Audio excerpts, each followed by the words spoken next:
Um, okay, welcome everyone. Welcome to the third of 4 public art talks here at the Leslie MFA in Visual Arts June 2022 residency. I'm the director of the program, Ben Sloat. We start our program with a land acknowledgement.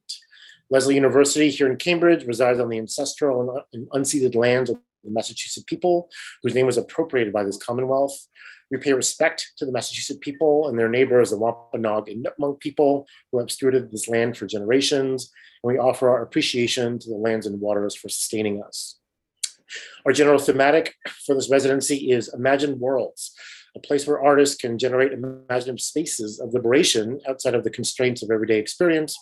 But on the other hand, this theme also points to the increased presence of physical isolation and psychic partisanship in our contemporary lived reality. Our programs began Sunday with panel-to-panel approaches to graphic narrative, a faculty panel led by Peter Rostovsky, continued Monday with a talk by mixed media painter Chie Fueki, and yesterday by curator Sarah Montrose. Our programs conclude tomorrow with visiting faculty Del M. Hamilton. I hope those watching the YouTube live stream on our website can join us for those programs. Today's speaker, Candice Lin, often combines an ethnographic approach with a fantastical imaginary in her art practice, investigating cultures and histories embedded in objects and materials related to legacies of slavery and colonial trade, alternative healing practices, and bodily functions. These materials include tobacco, urine, and tea, as well as live insects and dead animals, things that carry stranger textures, more pungent scents, and the heavier burdens than typical art materials. In 2016, Art in America described her piece System for Stain, then shown at Gasworks London as it visualized the flow of bodies and materials in commercial trade, a flow that is historically connected to violence and imperialism, as the bloodlike stain on the floor seems to suggest. Around the same time, Moose magazine, based in Italy, described her works as being, quote, a blend of mystery, uncertainty, and material possibility that is both captivating and discomforting in roughly equal measure.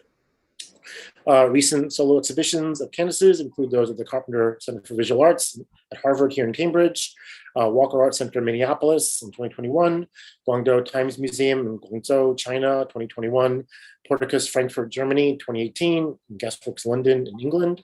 Groups exhibitions include those at the current Venice Bienniale, the ICA London 2019, Parasite in Hong Kong, Beirut Art Center, and the Taipei Fine Arts Museum in 2018. And Lynn is based in Los Angeles, where she joins us and is a professor at UCLA. So welcome, Candice. Thank you, Ben. Thanks for that introduction. I'm going to go ahead and share my screen. So this image is, I'm not going to talk about this work, but this is just a funny image from the deinstall of Pigs and Poison at Spike Island, which I thought was very representative of maybe the last 2 years, how they have felt. This is from a piece that was a big trebuchet sculpture, which is like a catapult that was slinging cannonballs made out of lard and bone black pigment. But I thought I would start our talk. I just got back from Venice, where I did a talk and installed work in the Venice Biennale. So I thought I would start with that installation, which brings together a number of things I've been researching and thinking about over the last several years and some more recent projects. This installation is part of the Milk of Dreams, and it's titled Externesta, and it brings together different materials and how those materials and matter are tied to Asian presence in the US, as well as the kind of racial imaginary of the Asian within European history and imaginings.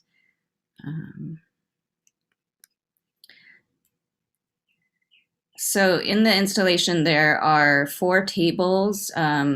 These are actually part of an older piece that I showed first at Commonwealth and Council, a space in Los Angeles in 2016.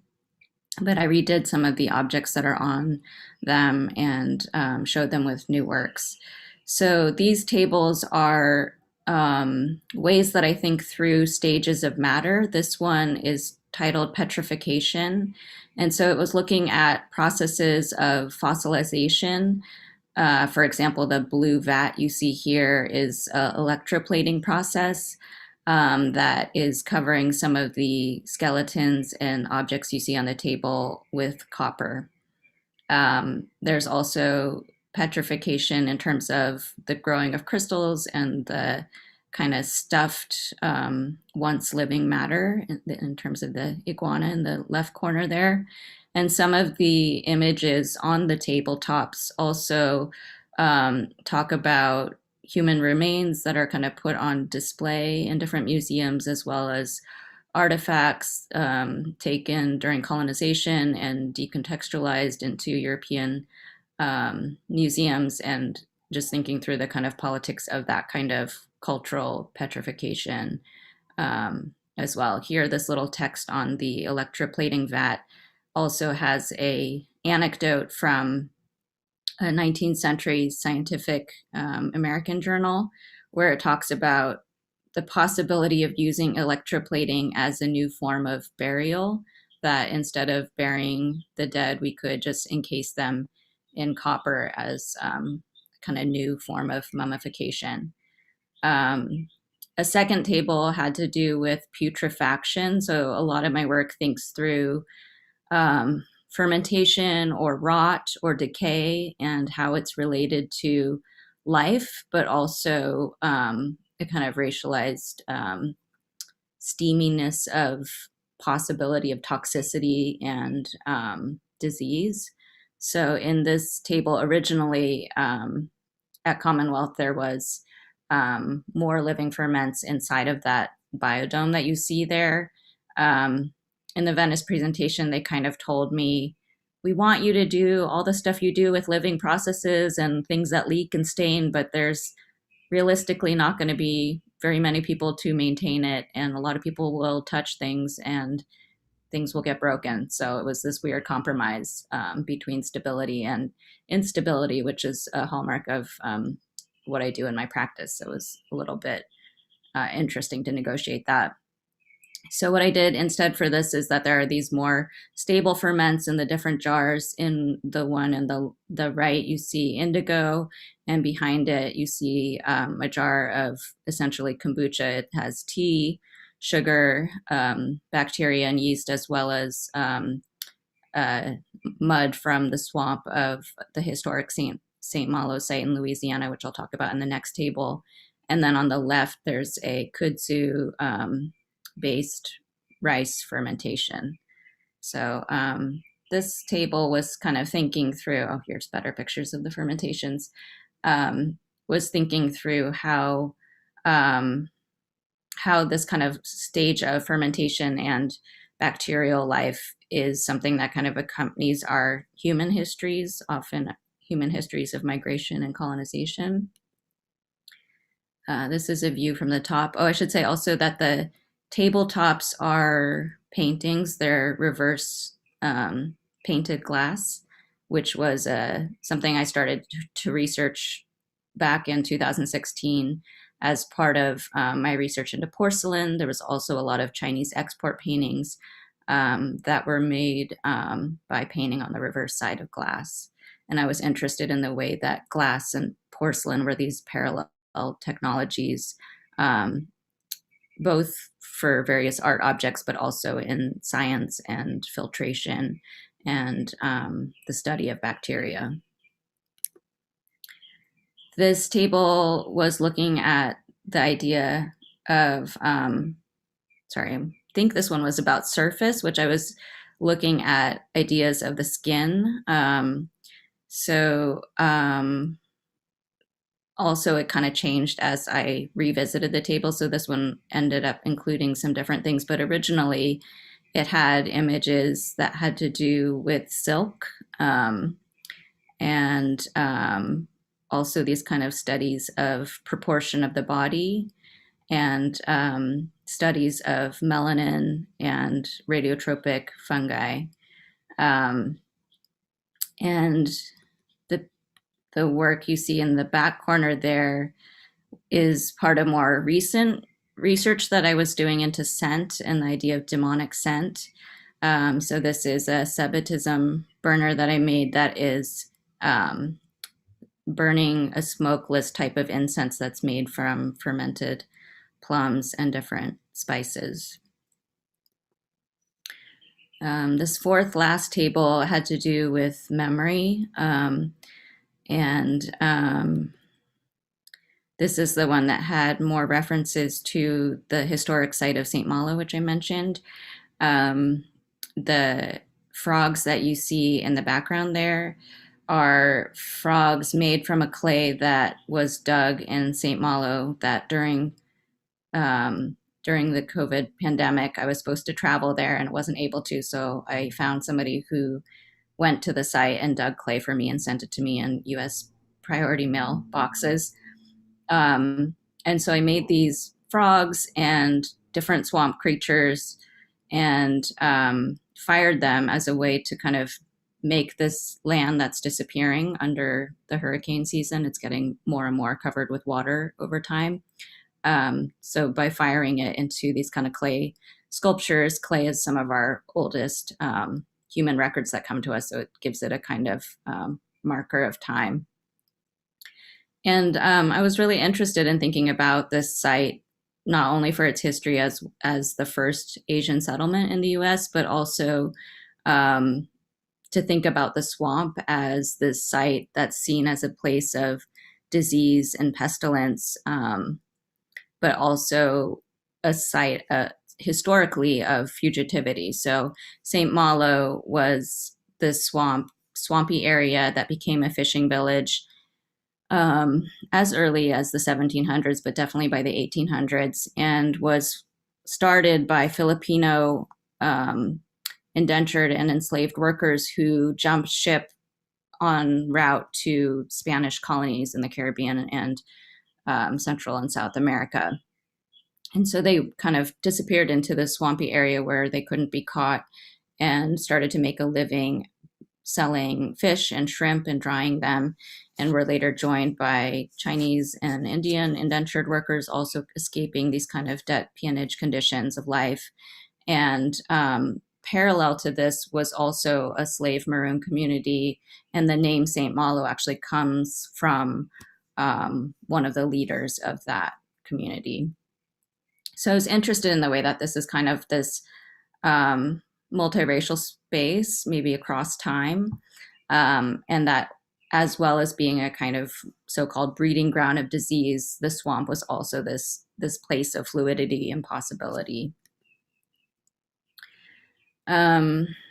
Those frogs come out of a larger project I did, and the reason I got interested in this site was I was invited to be part of the Prospect 5 Triennial, and in Louisiana, in New Orleans, and I was reading a lot about demonic theories of disease and how you could fight disease according to these kind of medieval theories by covering your body with another demonic smell.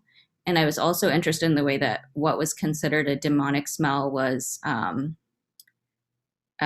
really like sexist. So it was like a demonic smell was also a misogynistic smell. Like they would say like, oh, women smell like billy goats, or their genitals smell like decay because of menstruation. And so they would often represent the female genitalia with a frog, which was seen as like frogs and lizards were seen as these creatures that arose from the mud of the swamp spontaneously in a theory called spontaneous generation.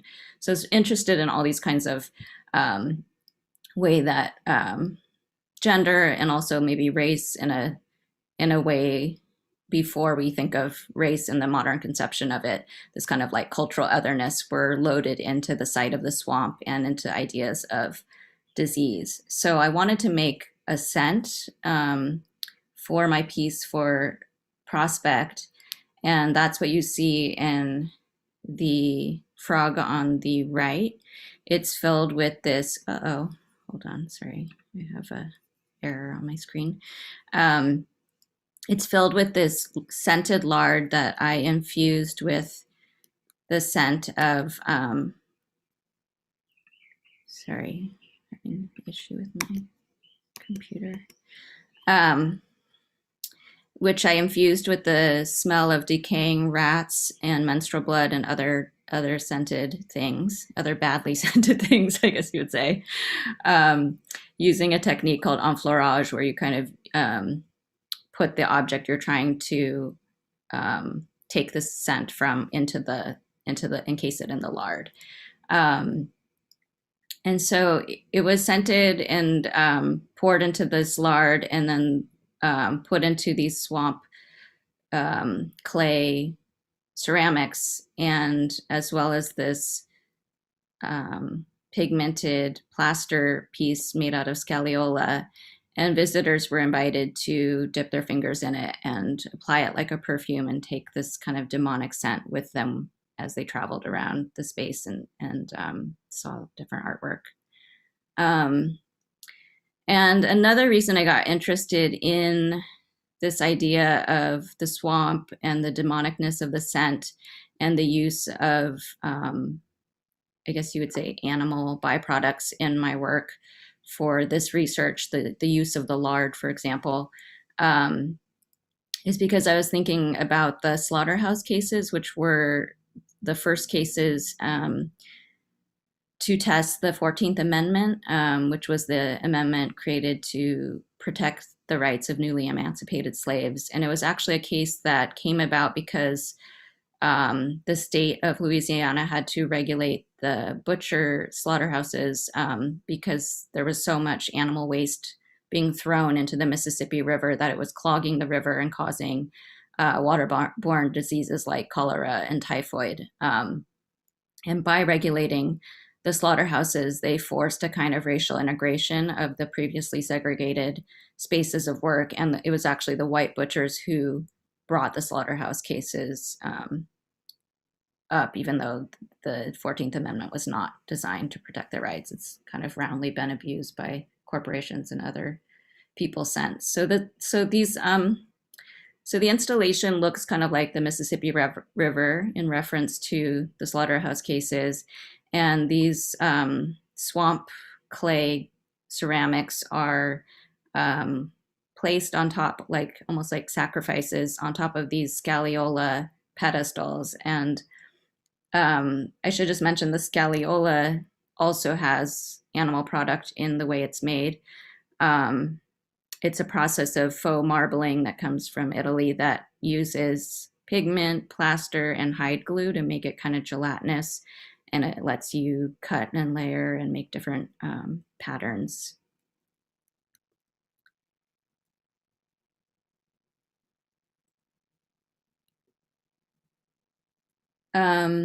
Yeah, and so just again, I feel like I was saying this a little bit unclearly, but the reason I got really interested in this kind of use of the animal is that I was really interested in how human rights and these moments where we're defining citizenship in the US are literally being defined in relationship to animality, and how that animal matter in the river actually kind of propelled these cases forwards, as well as the way that animality informs the kind of racialization and demonization of certain groups of people.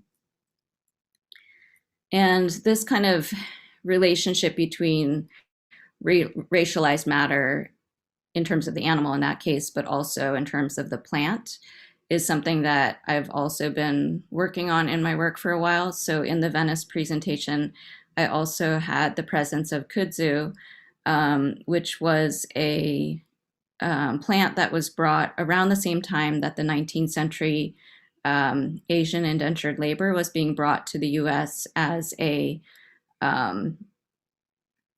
so-called solution to the problem of slavery and how to kind of maintain the economics of slavery while it was being abolished.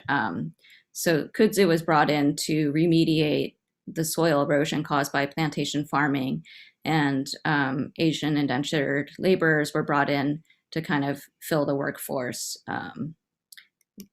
in a kind of debt peonage relationship instead of slavery. And so you see this interesting thing where there's a conflation between the plant and the human, where both the Asian labor and the kudzu were thought of at first as wondrous or hardy or useful and hardworking. And then in just a couple decades later, they're seen as invasive and taking over the country and needing to be eradicated. So with legal cases like the 1882 Chinese Exclusion Act, and this is a research image showing the kind of eradication and burning of Chinatowns in the 19th century and turn of the century. On the left, white citizens watching Chinatown in San Jose burn, and on the right, Chinatown residents being rounded up before their houses were sanitized, which meant, for the most part, burning them down. The two central figures are made out of high fire ceramic in my Venice presentation, and they are a reference to George Salmanazar, who was a European, probably a Frenchman in the 18th century, who wrote a kind of fake ethnography of Formosa, present-day Taiwan. And the title of this installation, Externesta, actually comes from his book where he describes growing up in the capital of his fake Formosa, which was named Externesta. And he has these different descriptions of the religion where this idol of the devil was sacrificed baby boys. So you can see that my sculptures come somewhat in reference to his idol of the devil, but I took some liberties as well with some of the different animals and figures that get included in it. And I was thinking about this melding of the human and the animal in relationship to a kind of disorder of the world, and the way that even really early colonial expedition travel logs like Mandeville's Book of Travels and Marvels have this kind of blurring of the animal and the human as a way to speak to the radical otherness of the other culture. And this is something that also I think happens in terms of the kind of mixing of binary gender or kind of like sexual norms of the society. There's kind of the way that deviance is sensationalized is a way to kind of make the other culture. And then I was also interested in ideas of intoxication in relationship to toxicity. So I jumped a little bit. This is a detail from an older installation from Ludlow 38, where I made a kind of fake store selling spice, this kind of herb that refers to a bunch of different things. But I put this image in here to talk about also the fact that a lot of Salmanazar's writings about his kind of fake idea of what this Asian country was also were informed by his consumption of opium. So he performed being Asian through performing intoxication, which was real, through actually being intoxicated, and also eating raw meat spiced with cardamom and wearing certain clothes and sleeping upright next to a window with a candle so everyone could see his silhouette. Never went horizontal. So to me, I just think it's interesting because we think sometimes of race as a given. And I think these moments in history are interesting because they really make us rethink how we came to naturalize ideas around race. And it's kind of through that gap in time that we can reflect on that. So it's interesting because his memoirs, which were published after his death, are in some part, they talk about his struggles with actually becoming addicted to opium after ingesting it so much to perform his Asianness. And so it comes actually 60 years before Quincy's Confessions of an Opium Eater. And it's one of the first Western accounts of recreational drug use. And this idea of intoxication and ingestion is something that has been a part of my practice for a long time. I've worked a lot with my kind of DIY herbalist interest and the use of tinctures, which are present in this installation in these cabinets. So this one has a kind of glass painted cabinet that opens in the figure. And then the bottles down below, these little ceramic figures in the alcoves, are also bottles that contain herbal medicine. This is the second figure that also has these tinctures. And some of the tinctures are also on the table. The Venice installation also has some drawings on the wall, and these are part of a larger series that I call Tincture Drawings. I've been doing them since 2018 when I was in residence at the Dominican Republic, and I was doing some research into Chinese indentured labor in the Caribbean, and also trying to make a connection between the Haitian uprising, Haitian Revolution, and other worker uprisings that might have happened, and what herbs or poisons might have been used as forms of resistance. So part of my research while I was in the DR was to make a tincture out of different plants that I was learning about, and then ingest a small amount of it, and then make a drawing while it was under the influence of the plant. And this is a image from Times Museum, Pigs and Poison, which is a different show that I'm not going to speak about. But in this installation, I also had some of these tinctures. These ones have a mixture of plague remedy plants, like which were often spices that were, globally traded, so they had a kind of exoticism to them, like nutmeg, cardamom, mace, cinnamon, and they were mixed with plants that had to do with these plantation economies that I was thinking about, like sugarcane, indigo, tobacco. I'm probably forgetting some. And visitors could take the tincture and ingest it, as well as, but here you can see it better, as well as read the ingredients down below. And on the back wall there, you see some of the tincture drawings that I made previously. This one was Opium Poppy. And the drawings don't have any illustrative meaning. They're just whatever comes into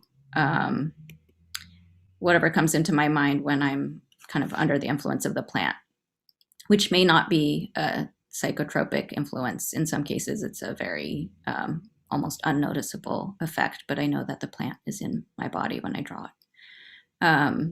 The mural in the background here is an image of Chinese indentured workers on Miladen plantation in Louisiana. And it's painted with bone black pigment, which is another material that I was really interested in. Bone black pigment was used as a filtration system to refine sugar and make it more white. And in this book here, with this really horrific quote, it kind of talks about these were Chinese government officials who were interviewing Chinese indentured workers about the conditions of life working on sugarcane plantations in Cuba. And they talk about committing suicide to escape the horrible work conditions, and having their bodies not buried but burned with livestock and turned into bone charcoal, and having that bone charcoal be used to refine sugar. And so this is a diagram that is painted with bone black pigment. This was the first iteration of the bone black murals that I made in 2018.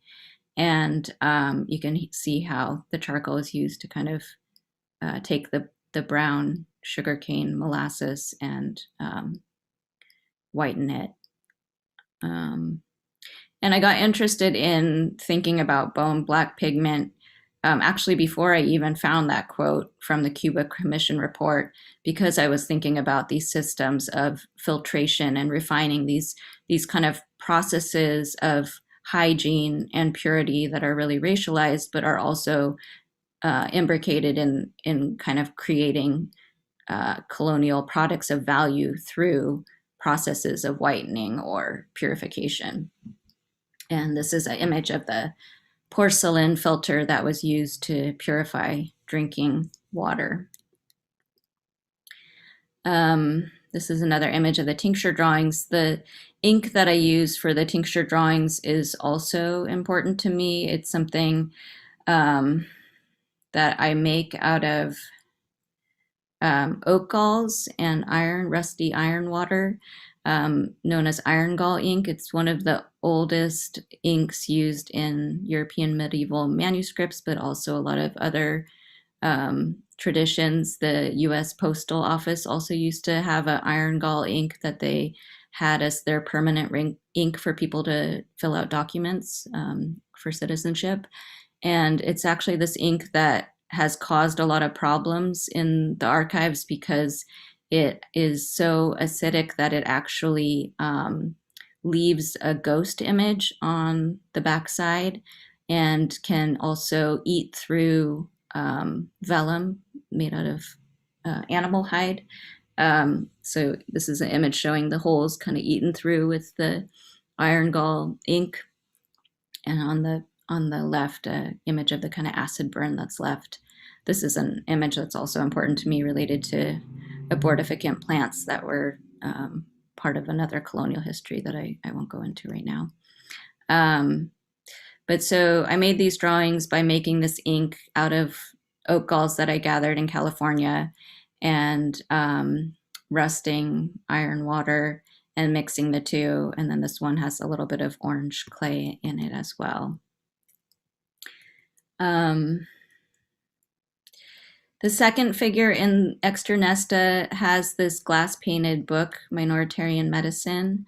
And this book has, it's kind of intended for people to pick it up and read it, but in Venice, they're not allowing people to do that just because there's a high volume of people and it could get broken. But a lot of my work is intended to be somewhat interactive. And in this book, there are recipes of some of the different tinctures and salves that are in the installation. This one for clairvoyant testosterone. This one was more a divination ritual. And I had also a book in the Carpenter Center installation, which opened first at the Walker Art Center and then was with you guys in Cambridge and is now currently at Berkeley Art Museum until August, I think. So many of you, I think, maybe already saw this installation, so I'll go more quickly through it. But this installation, I started researching it in 2019, or maybe beginning of 2020, and was this work that it kind of marks my pandemic years because I basically moved out of any kind of public space I was working in, like at school or at my rented studio, and just was making this in my backyard with my cat, and it ended up having a lot of cat in it because of his presence and in my life. But these figures that hold up the indigo tent also relate to George Salamazar. You can see the idol of the devil, that kind of multi-faced head there. There's also a reference to these Tang Dynasty tomb guardians, which you can see more in the lower side, the cat entrance. These figures, this one, somebody that was working at the Walker was like, is this a self-portrait? And I didn't intend it to be, but I can see why she would think that. But these are also referencing these Tang Dynasty tomb guardians, Zamoshu, which protect the spirit of the dead from looters and other demons. And there's some other influences as well on the ceramic pillars. these are just some process images of me in my backyard, dyeing the panels in the kiddie pool and dyeing them using a process called katasome, where you take a rice starch and you steam it into dumplings and you make a resist that you can then paint with or squeeze out of a bottle or stencil. And I made the kind of stencils that surround the borders of the panels by looking at historical stencils and then changing them somewhat. This one was a stencil that refers to a historical pattern of Dutch and Portuguese monograms that were kind of misused in a way in a Japanese textile, used for their graphic components rather than for what they said. So I was really interested in historical textiles that have to do with these moments of cultural translation or mistranslation, or moments where a culture is either colonizing another or trading with another, and there's a kind of influence or purposeful takeover of the kind of cultural symbols of one culture to another. So some of the patterns have to do with that. This one is an image of the book cover, and the pink image is just a research image of sake bottles that were offered to the fermenting indigo. I was really interested in the fact that it was treated animistically as a sulky baby, and you had to feed the baby the sake to keep it happy. And I did find, because I did a lot of experiments before I ended up dyeing the panels with, I did a dye vat with my urine, I did a dye vat with old fruit and dates, and I did find it to be pretty temperamental. So I understood this kind of ritual that came about around placating the sulkiness of the indigo vat. This is just another research image in pink here of British colonial India and workers who are submerged in the indigo vat, beating it with a paddle to aerate it as one of the early stages of fermentation to turn it into these cakes of indigo that then get traded. Each of the panels in the tent, which you maybe didn't realize when you visited it, is also intended to be a garment that could be unhooked and worn. So it's kind of this nomadic shelter that's also like a thing that you can cover yourself with. And the interior space is full of rugs that are also painted, and these ceramic cat pillows and weird baby cat demon pillows that you can rest your head on. And there's an animation inside the tent that plays the story of White and Gray, who is the feral cat that lived on my porch, and is part of a piece that I'm working on extending into a longer piece. And you can also kind of poke your head out of the neck holes of the tent and look at some of the other works in the space, which included these tactile theaters. This was my first experiment with the scagliola, the animal hide glue, pigment, and plaster pieces that I was telling you about earlier for Prospect.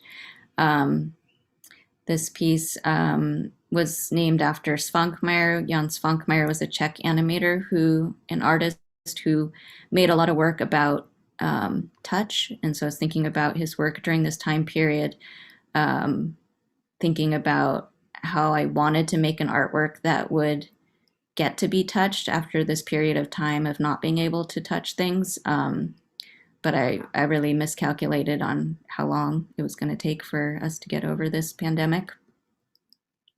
This show at the Walker opened August 2020, I think. Yeah, 2020. So I really was overly optimistic. And then this tactile theater is made out of polished concrete, named after Isamu Noguchi, and thinking a lot about his kind of time of confinement when he voluntarily interred himself in one of the internment camps, and then kind of couldn't get out when he no longer wanted to be there. But he wrote a lot about these contoured playgrounds that he was designing, and the feeling, imagining the feeling of the body rolling around on the grass. And so this kind of landscape is meant to be this object that two people sit across each other from and touch the object as a kind of surrogate body as they get acclimated to the idea of being able to touch each other. This is an image of the book, which this is an image like you never actually get to see this because when you see the book in the installation, it's on a pedestal, somewhat bound downward. So you get to flip through the pages, but you don't get to see the covers. And I actually really like the covers. And the book was called A Journal of Play Gear, Cat Demon Diary. And it has research notes and personal notes. It has these little notes of different friends that I was missing, along with fabric swatches of different techniques that I was trying out. So a lot of cultures use a starch-based resist, but they use different things instead of rice, like flour or cassava. So some of these fabric scraps are testing out different starch resists, also glue. And some of them also have, they did some marbling experiments and some experiments with cochineal and alum and iron mordants. Yeah, and then I guess lastly in the show there was this video. Oh, I forget what it's called. Maybe it's here. Oh yeah, Mila Free Work Weary, free Qigong video, and it has this cat demon who leads visitors on different movement exercises while being spammed and having this kind of conversation with a bot in green letters in the corner. Okay, I think I was gonna leave it there. Great. Thank you, Candice. Thank you so much. I have like a million questions, so I'm going to try to be somewhat precise with that. I guess my first question is, I'm just amazed by how much you use your hands and process and ritual, and especially historical ritual, to really kind of produce your projects. And even, you know, when you're talking about indigo and in Nigeria they use cassava, and in Asian cultures they might use rice.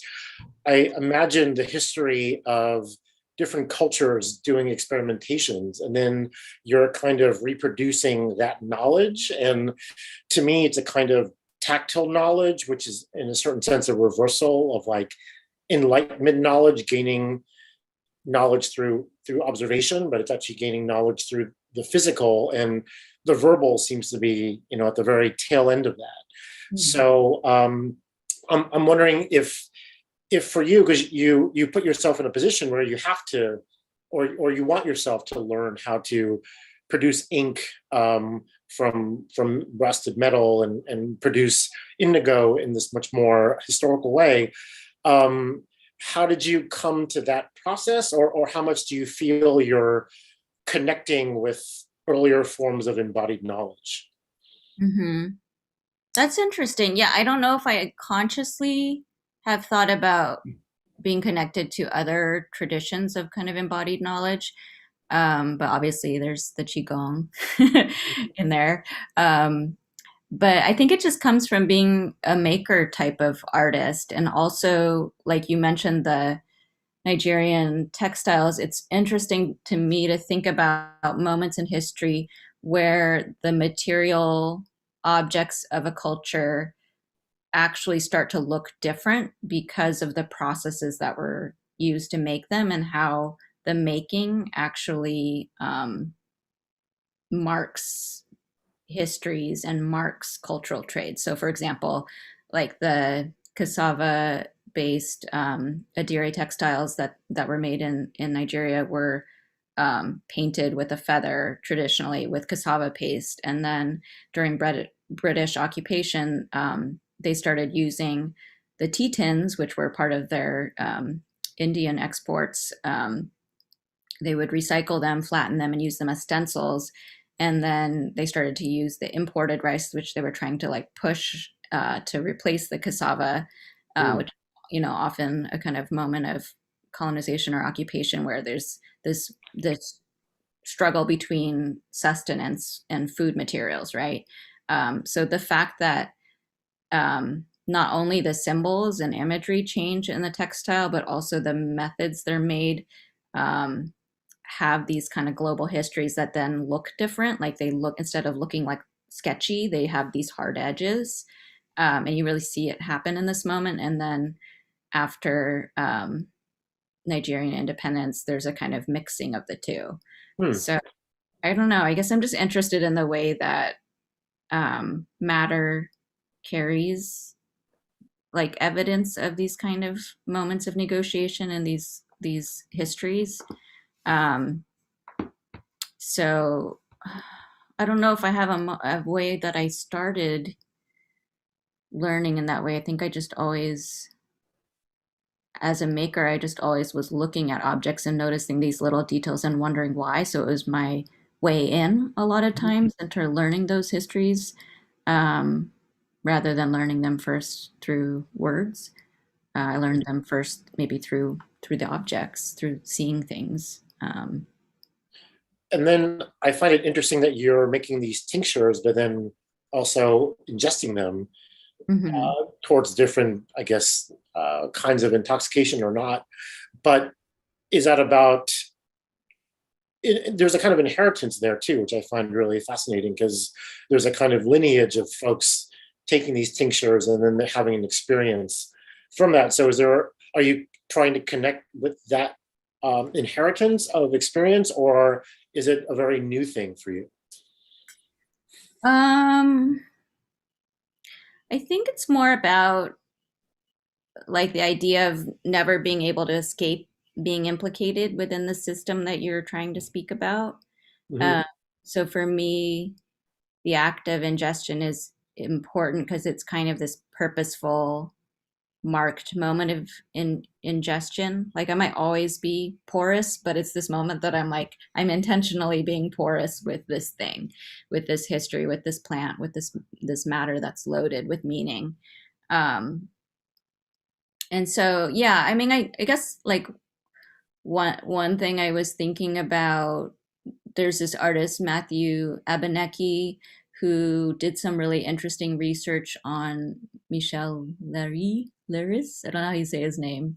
The surrealist ethnographer who he went on a colonial expedition to Africa, Djibouti, and he wrote this book, Phantom Africa, Ghost Africa. But it's a moment where you kind of understand that these European colonizers might have pretended to a kind of Enlightenment distance, but they were totally fucked up on like malaria drugs and other drugs that they were taking, and that this moment of power and colonization and racial projection is all bound up in these like kind of altered, intoxicated states that are also toxic. So I think I was just interested in that fraught history of this kind of intoxicated state. So I'm less interested in counterculture histories of intoxication, and it being used in like spiritual ways or ways to open one's mind. But I guess I'm interested in the ways that it was always already in our Western Enlightenment world. It's just was this like latent layer that we never talk about. I guess the close association where that's weaponized is in the two opium wars, where it's an amazing scenario where China is forced to take opium and kind of undermine the body of the population in order for the free flowing of goods to continue. It's almost like there's one set of bodies who are harvesting the poppies in the Indian subcontinent to be refined, to be sold to China forcibly, so then that porcelain could be sent and other spices, and so that negotiation of value, where the body ultimately becomes the site of that projection, implication, and destruction in order for capital to move. It's only through your work that I would even think that way, which I find really fascinating. Thank you. Yeah. So I guess in a more sort of pleasant way, I love the presence of alchemy in your work. Mhm. And the alchemy seems to come in many forms. And and I guess fermentation is one version of that, where there's one scenario which is a kind of entropy, but then, I love when you think about fermentation, it's the ingredients of a certain place. Like if you're getting miso from Japan or kimchi from Korea or whiskey from Scotland, they're using the native ingredients in combination to produce this thing that becomes part of you, which I find really kind of amazing and beautiful. Um, so I was wondering if you could talk about that presence of alchemy, because there seems to be a lot of points of transformation or value shift. Hmm. It's funny because you're not the first person to ask me about alchemy, and it always like stumps me a little because there is a real history of alchemy, and I don't know it. And it Hmm. um, definitely, I'm interested in material transformation. I don't know enough about alchemy and that real tradition of like the philosopher's stone and all that to speak to that. I think for me, I'm interested in the way that taking matter and transforming it in either like distillation or fermentation or these processes that happen in the artwork, often over time, is more about destabilizing species hierarchy, destabilizing the idea that we are one thing or that we are enclosed individuals, and trying to think about the way that plant life or bacterial life or animal life flows into um, human life. And yeah, that these things are kind of these fluid categories. Hmm. Um, I guess that fluidity is a really wonderful theme in the work too. I felt so energized by your installation at the Carpenter Center. Mm. One, just I love that you're inviting the viewer to participate in so many different ways, which was such a uh, like an experience that was not a part of COVID. Like we're not invited to do things, we're not invited to participate, and here we are. So I guess the three things I want to touch upon is um, the role of humor in your work, and there was a kind of like wicked humor which I loved, and this kind of that was like one incredible liberation scenario, and also like, oh, I'm just going to do qigong with this like animation that was really great, but also the invitation to rest and like Mhm. be in there. I just um let me try to formulate that into a question. But um, I guess this as your response to the pandemic, or I guess I'm curious how this project evolved into those series of invitations. Like even the tactile theater is like an invitation to touch, which Mhm. is so fraught, during the height of COVID. But like, oh, I do want to do that, and it's very seductive. Yeah, it was funny. Yeah, I just really thought it was all going to be over by the time the show opened, and that people would be so excited to touch. But people were still, I guess, willing to engage even in August 2020. Minneapolis people were touching the things. Um, but yeah, I don't know. I think I don't know if your students have experienced this, but I kept telling Dan Byers, the curator, and Vicky Sung, the other curator, that I was embarrassed by this show a lot because not that I thought it was bad or anything, but I was allowing myself, um, I guess, more indulgent ways of making. I think before this show, a lot of the work is very like research driven in the show as well. There's a lot of research into indigo and the historical textile trade and patterns that I used. But there was more room for the sensual, the tactile, the intuitive, and the feline. Mhm. And I think it's because like the pandemic was and still is really hard for a lot of people, and just to get through it, I think people really return to more base reasons for doing things. And so I was much more connected just to making things that gave me pleasure. And so like the humor Mm. talking about, like the texts actually come from texts with my partner that like we send each other just to laugh during the day, you know. Um, and they got adapted into that. And then I was doing the qigong. My mom sent me this video of a white guy doing qigong. And she's like, I do this every night and it really helps my neck. And you've been having all these neck problems with sitting in front of the computer, so you should do this. And then I was like, oh, I should make this video, but with like a cat. So then I'd actually want to watch it. Mm. I mean, the white guy's okay. He's a little cat-like too. Yeah. But yeah. Yeah, so I don't know if I'm answering your question well, but No, it brings, I love quotes, and the quote I kept thinking about in your show was this one by Duchamp, where he goes, one was torn between a sense of anguish and insane laughter. And so this time where you're like, you're so, your nervous system is turned up so high because we're on like high alert, right? And then you're given this chance to just like let it all out and like have fun and scream and crawl on the ground and lay your head on a cat pillow and play. That just seemed to be a form of liberation that was like so needed and like delicious. Yeah. So yeah, thinking about, and even I think the piece with the animal fat, you know, with the Mississippi River, like you just want to put your hand in it, like you just want to smear it on your face. Like I love, you know, there is a part that's very sober and historicized, but then there's another part that's like full on, almost like childlike sensuality, just like diving into that. And I'm just so stunned how you are able to balance that so wonderfully in your work. Thank you. Yeah, I think I worry. I don't think I even though the work is so connected to research and history, I don't ever want it to feel like a lecture. Mm-hmm.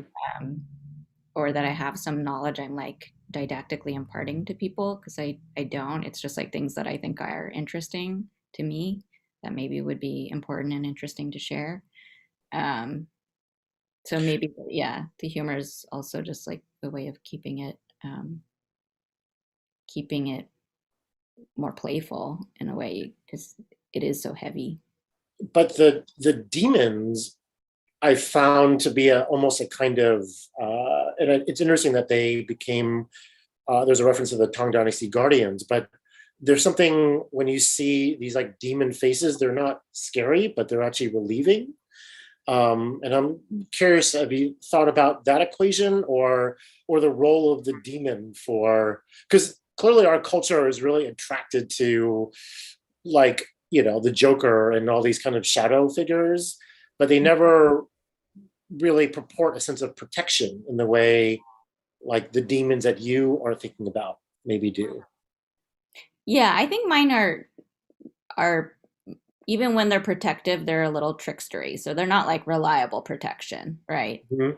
They're like they're the figure that throws a wrench into things. They're the cause of sickness, but they're also the cure. Um they're kind of vital force. Hmm. Um, and is this a language you've developed? I guess for the students, I'm curious how you would make suggestions on how they can develop their own language in terms of sourcing from various materials. What was that experience, or how's that experience been like for you? It's always hard to like deconstruct that because it is very intuitive. Like I grew up reading Victorian Gothic novels, and so this like certain kind of Gothic demon sensibility is just part of my being. But and also cats, part of my being.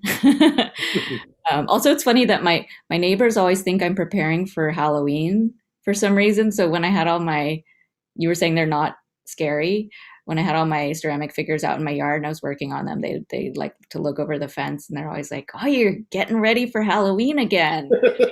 And I never correct them. I'm always like, yep, getting ready early this year. But yeah, how to craft their own language. I mean, I think it just comes by following deeper into like what you're naturally drawn to, right? Hmm. Um, and maybe asking yourself why you're drawn to that and what the kind of political stakes are of that story that this thing that you're drawn to is embedded within. Um, yeah. But then I'm fascinated how you create various forms of like almost cognitive dissonance that we're holding multiple perspectives simultaneously, and we're, like we're oscillating between like a very materialized, sensuous experience to one that is historicized, to one that has different kind of like theoretical, cognitive, philosophical capacity. And so I guess I felt so many parts of my person were activated in your show that I kept like going through my own spectrums of experience, like spinning around and around. Oh, let me think about it this way, and you know what I mean. And I'll look at the piece aesthetically, and then I'll crawl into it. That kind of experience I thought was really refreshing, and so needed in this time.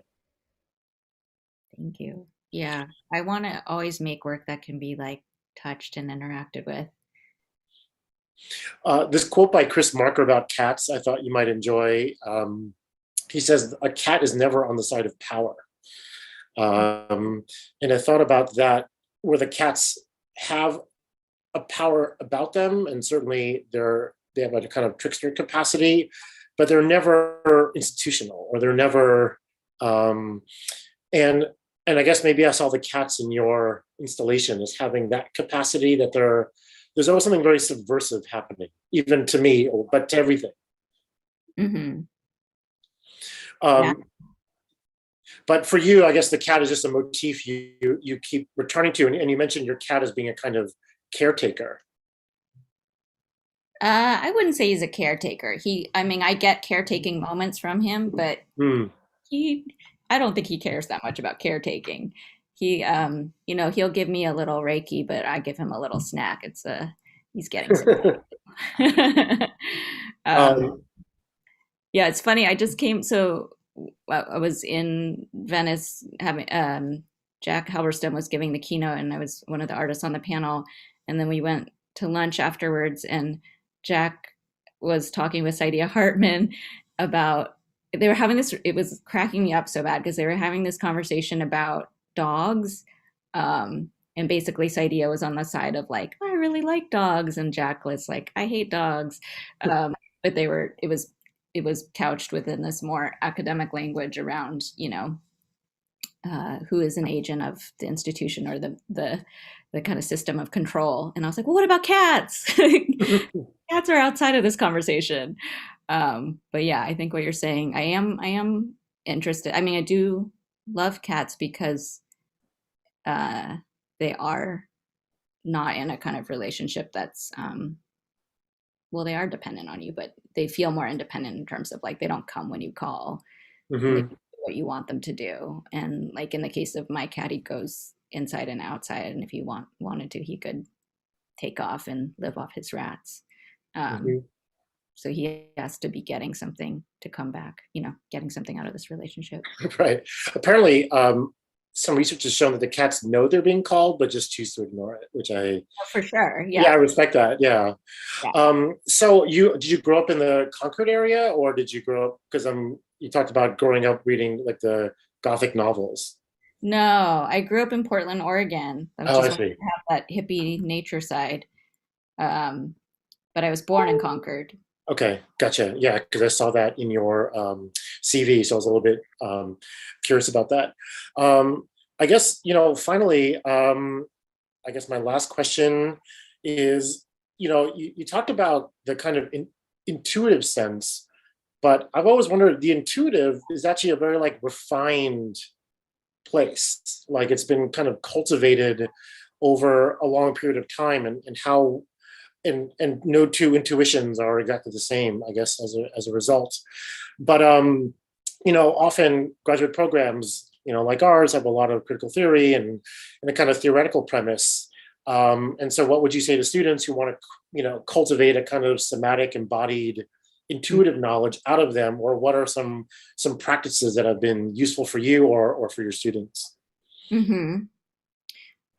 Yeah, no, I mean, I think graduate programs can really squash creativity out of people because they're in this situation where they always have to justify every move they're making. And there's always a period in making where you don't know why you're making what you're making, and you need to have that space to do that to get to the place that's more interesting. But I think you can be rigorous about being intuitive, if that makes sense. Like, I think you can have give yourself space to make choices that aren't conscious or justified, things that maybe don't fit the argument that you think you're making, but then take time to analyze and learn from the work. I always say I think my work is at its best when I don't understand it. And then I have to almost like take a moment to try to understand it as if it didn't come from me, because I Hmm. think a lot of work doesn't come from you. When it's good, I think there are aspects of it that come from beyond you, because otherwise it would just be limited to your own brain. Right.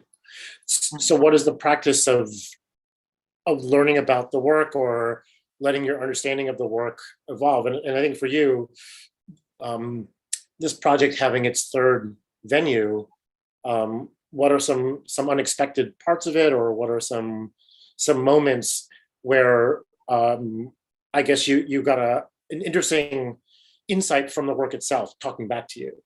Mm-hmm. Oh, well, I mean, this project, I didn't know what the hell it was about for like, even when it opened. I was like, I Hmm. have no idea how to talk about this. I really don't want to do the artist talk on the opening because I don't know what this work is about.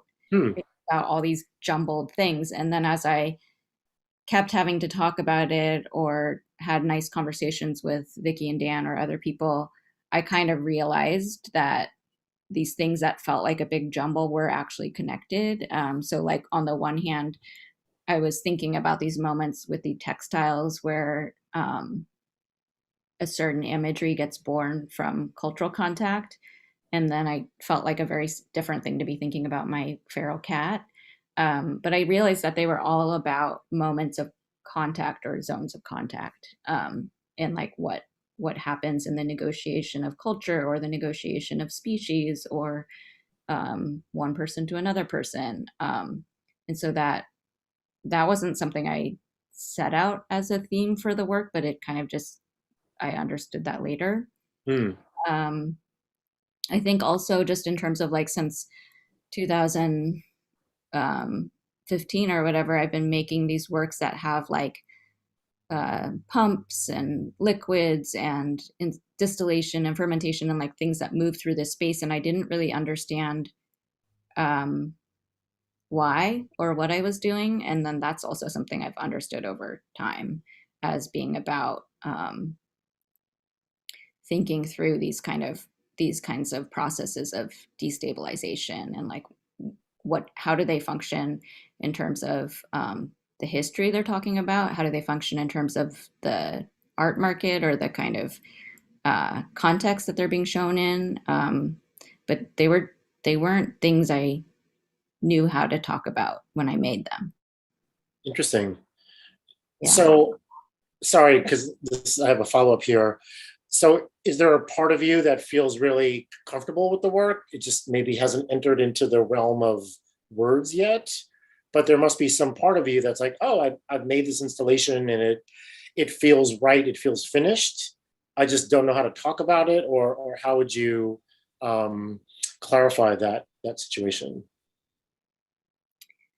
Um, Sometimes, I mean, sometimes I don't feel comfortable and it's just has to be done and it goes in a box and gets shipped off and I'm like, oh, this is terrible. People are gonna see this thing. And that's how it goes. That's another thing to grad students is like, that's okay, Hmm. not everything is like a masterpiece. It's better to, I think, make some experiments that fail than to make the same thing you know is successful over and over again. Fantastic. More fun for yourself as an artist. Well, I think that's a great place to wrap up. So thank you again for making time, because I know you're traveling from Italy and then going to Canada. So I'm really thrilled to be able to join us today. So thank you so much. Thank you. Thanks for so much for having me.